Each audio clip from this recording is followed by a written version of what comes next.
Pretty sure you've seen it before. There's a bunch of non-tech creators who are like launching products like nobody's business.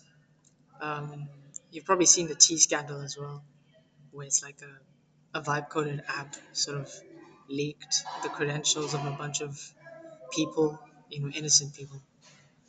Uh, well, if you think of like, you know, women who rant and make fun of men on the internet as being innocent, but that's a debate for another day. Um, the idea here is that like traditional coders are kind of stunned right now, and this is because for one thing they're threatened by this looming thing that's like not actually looming. It's literally just right here. Um, it's not actually a threat though, right? I was in a conversation with this other guy, and he was telling me that yes, AI is coming for software engineers, but software engineers who use AI are not going to die off. They're just going to evolve with AI. It's just going to make them better. Actually, funny enough, the stats kind of show something different, though. It's like when top software engineers use AI, they end up like slowing down. Like AI actually slows them down because it makes a ton of mistakes, which is kind of funny. But um, the idea here is very simple. Okay, um, we are in a massive platform shift right now, and people are building software faster than ever. There's like new apps getting launched every single day. That was the case already before, but it's just multiplying and multiplying, and it's only going to get worse. The system is going to get flooded with all these different apps, and all these new people who are coming into this ecosystem. They call themselves vibe coders. So I wanted to just talk about like who they are, and maybe how, if you had like the most minimal knowledge on um, automation, you could become one as well. By the way, the name is Muzi. I guess I'm an engineer of automations. I hate calling myself a specialist because I feel like specialization is for insects, as Naval Ravikant once said. And I dabble in so many things. I code. You know, I do automations. I make videos. All of that knowledge is feeding back into my skill set. So basically, I'm just someone who is trying to equip himself incredibly well for this new age that we're heading into. This new age where AI is basically just taking over everything, and you have to find a way to make do with what you have. So a vibe coder, according to normal definitions, is basically just someone who uses their intuition and emotion to code apps with AI collaboration, of course. They have some idea, they go to some kind of AI integrated code editor, and then they don't type anything in the IDE. Instead, they type stuff in the text box on the side. Yeah, most IDEs have those text boxes that are integrated now. It's probably on the left side, but like it is what it is. Yeah, so they type over there, make like whenever an idea comes to them, the AI is able to create something out of it, and then they evaluate that, and then they use their intuition and say, oh, I don't like this or I don't like that, and then they just keep chatting to this chatbot, and the chatbot does all of the stuff for them. So that's why they call it vibe coding. Um, it's because it's all just based on vibes. Make it blue. No, actually, just make it green. Um, if there's one thing that I feel like this is kind of informing me, and I feel like it should probably be informing you as well, the interface is changing. So, what do I mean by that? Think about think about this concept. Maybe 10 years ago, if you were someone who wanted a website developed, what you'd do is you'd go on Fiverr if you didn't have the skill. So you'd go on Fiverr and then you'd pick one of those guys and then you'd get on a call with them. And then you would tell them what you want, and then the guy would like probably take notes, and then maybe after like some time they would give it to you, and then you'd be like, no, I don't like this, or I don't like that. It's kind of like vibing, except you're vibing with a human, and it takes a longer amount of time that's the essential bit. It's like um, vibing with a human. So basically using um, some kind of human arbitrage where you get a human to do your work. It takes longer and it has a tendency. It might work out, but it has a tendency of just taking longer. Vibing with AI shortens the space to practically nothing. Um, and this is just in the case of vibe coding, not just vibe coding. If you want a marketing specialist and you don't have any ideas on like marketing, you could just talk to AI, and then it gives you those proper like marketing ideas. You basically have a team member, like a highly, not a highly specialized, because they don't have experience. They have knowledge. They have specialized knowledge, which they give you, and technically they're not even AI, they're just token generators. That's something I remind myself every single time. But anyway, um, the interface is changing, right? The way we're interacting with our technology, the way we're creating is changing. Um, we have access to these experts, and these experts are effectively just changing everything for us. But I think even beyond that, you have to understand what's going on. Um, this is just the software aspect. So the interface is going to change also in the physical product space. I don't know if you, I'm just going to say it. So recently I heard of OpenAI designing a new product that's basically just going to be they're trying to design the equivalent of the iPhone of the new age. So the iPhone was the becoming of the touchscreen age, and like iPhone literally defined the age just because of how good it was and how intuitive the interface was. They're trying to define that for this new age of AI and agents that we're heading into. So you have to understand you are going to be, as much as the time, so the time distance between you and getting whatever you want to accomplish is shortening, the distance between you and your products or your physical products or your whatever is going to increase actually. You won't have to scroll through your emails. You'll just use some kind of agent that's going to scroll for you. Uh, you're you're not going to be tapping on your phone anymore. You might gesture at your camera and then it might do something. You might use your voice and it'll respond to you and tell you the weather in Sao Paulo or something.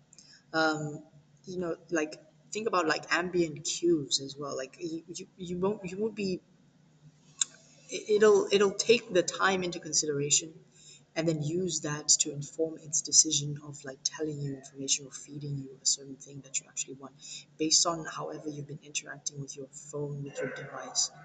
The the interface is changing. So agents are the new UI. Actually, I was reading an email from Greg Heisenberg, and he said that the new UI, so user interface, it's actually AI, it's agentic interface.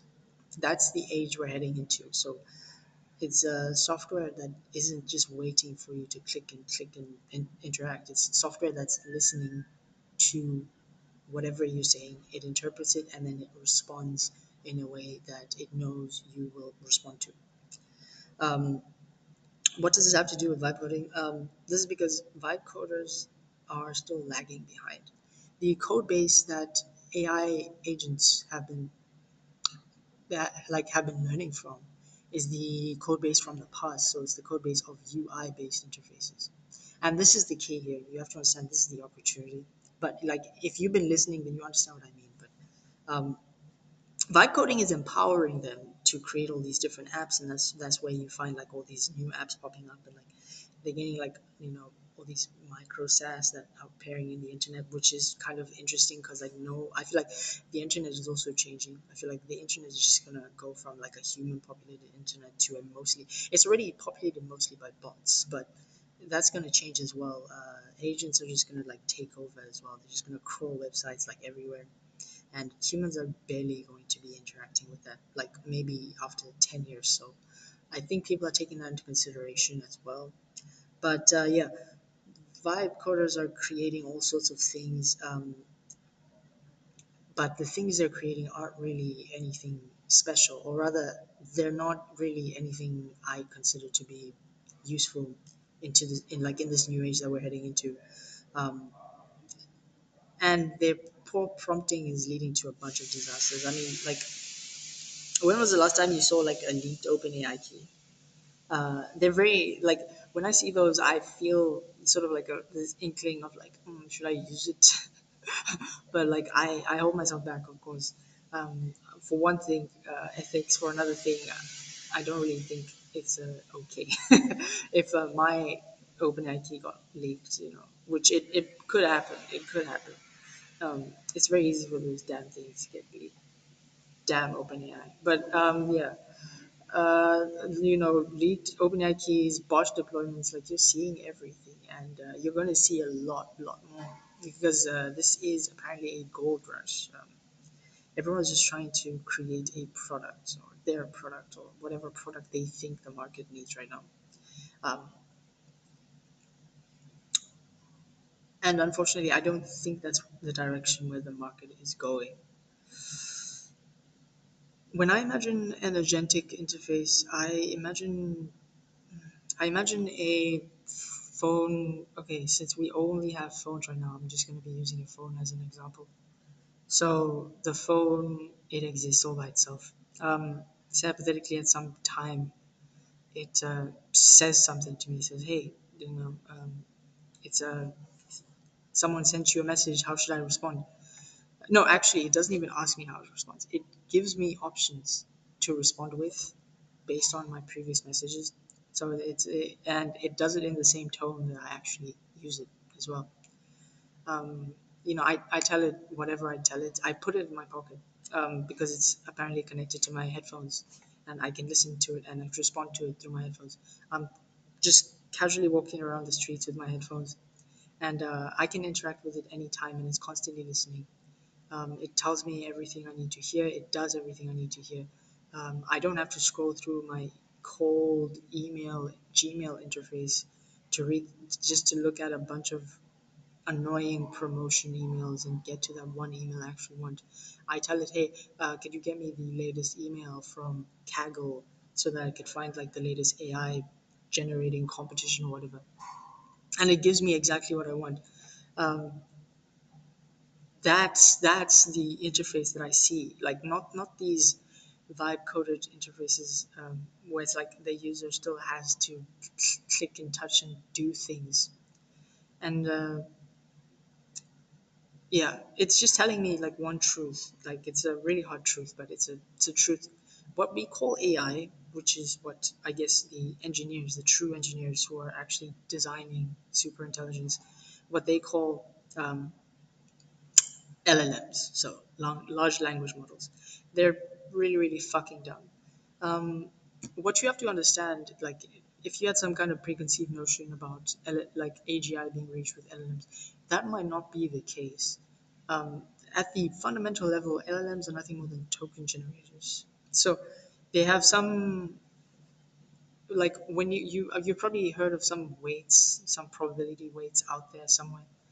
Those weights are basically the probabilities of one word coming after another, or like forming sort of a structure of words. Like when you give them a prompt, that it's basically they feed that into the system, and the system pays attention to those tokens. So it tokenizes everything, basically splits it into the smallest forms, and then it uses those smallest forms to calculate according to probability what the following prompts should be, um, what the following outcome should be. So it starts generating more tokens based on the previous tokens. The more tokens it generates, the falsier the output looks. So like the higher the probability of the output being incorrect. And this is not very useful, especially when it comes to like figuring out what intelligence is and how it works. Because yeah, intelligence should be something that solves a ton of problems. And if you've been paying attention to the industry, then you'll actually realize that's probably why they've been using these LLMs to figure out different architectures for how to build AI, and then using those novel architectures to actually try and find a better way to build intelligent systems. Um, the entire industry knows that we're not reaching AGI with LLMs. Everyone knows this, but they're just keeping quiet. They're getting a bunch of researchers everywhere. You've seen Mark Zuckerberg poaching researchers left, right, and center. You've seen how everyone's just making these little plays. Like even if they don't actually poach researchers, they're making investments into these companies that are doing AI research. All of that is because those AI research companies are actually they're not focusing on LLMs. They're letting people play around with LLMs while they focus on the true billion trillion dollar play, and that's the AGI play. As soon as they find that one architecture that actually works, they're gonna go all in and train the most intelligent model they can, and then solve the entire thing. So while you're vibe coding, they're actually solving intelligence. That's something that's something you have to realize and understand. And I, yes, you know, while you're just connecting and hoping and praying that your stuff works, they're actually doing something really cool. I have nothing else to say. I just basically what I was doing with this entire video was just trashing on vibe coders. I don't think vibe coding is the future. I feel like even the stuff that they're creating is trash because it's going to become irrelevant in maybe a few years. You might say, "Oh, we still have a few years, so that means there's enough money." Yeah, sure. But if you want to build for the future, you have to build like with the future in mind. Um, that is understanding that the literal interface is changing. So you can't keep building based on this old stuff. Like, yeah, so what if you integrate AI and then make it do something cool? If it's still the old tap and go interface, then it's not worth thinking about. Um, the interface is changing, and you have to change with it. Um, and I think this type of idea it doesn't go just for people.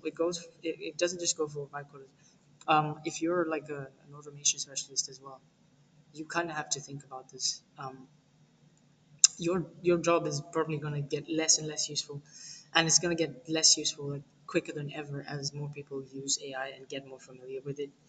Um, even if you might like be, you might still be needed to like integrate sort of hardware and all these different services into businesses. Um, I think the fact that there's going to be more of you, the fact that there's going to be more people who dabble in these automation platforms and then are able to create automations and then sell those to businesses. It means that your like how useful you are is going to become less. Like people are going to depend on you. They're just going to find someone else, or they're just going to get Claude or something to create an entire JSON file description for an N8N workflow that does exactly what they need.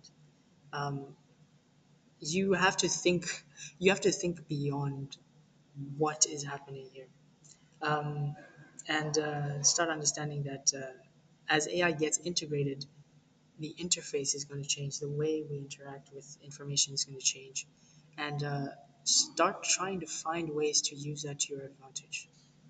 Um, that's all I have to say for today. Thanks for watching. I'll see you next time.